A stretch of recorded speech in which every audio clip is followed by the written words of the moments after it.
Little People, Big Dreams. Martin Luther King Jr. Written by Isabella Sanchez Vegara. Illustrated by Mai Lai Degnan.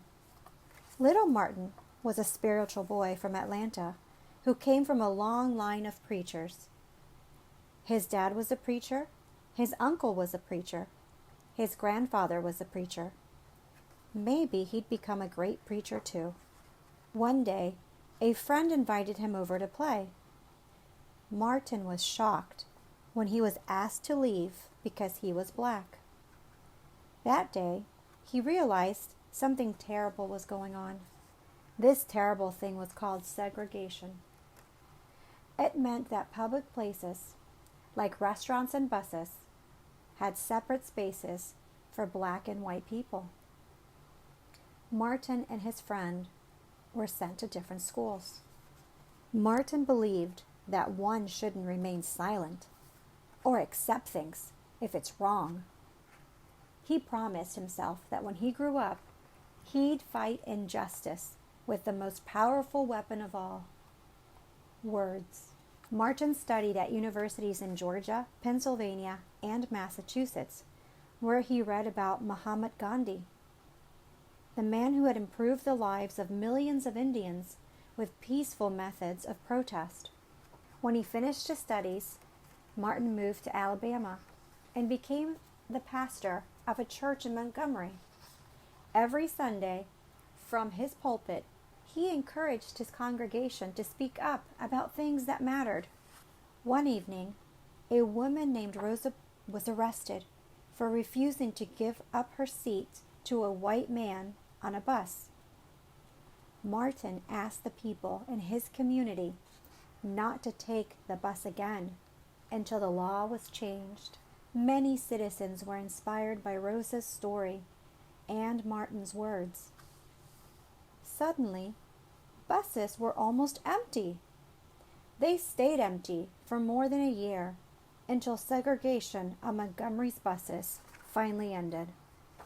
It was the first major civil rights action in America, but not the last. Martin encouraged people all over the country to stand up for their rights and join in with peaceful protest. They were often attacked, and Martin was arrested 29 times.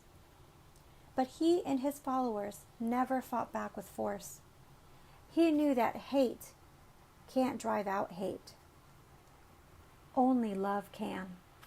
Martin helped to organize a protest march on Washington, where he gave a life-changing speech. It began with 4 simple yet powerful words. I have a dream. The next year, Martin became the youngest person to win the Nobel Peace Prize. His words of hope, peace, and justice called a nation to change its laws and make them equal for everyone. And if you listen to your heart, you can still hear little Martin asking you to keep his dream alive.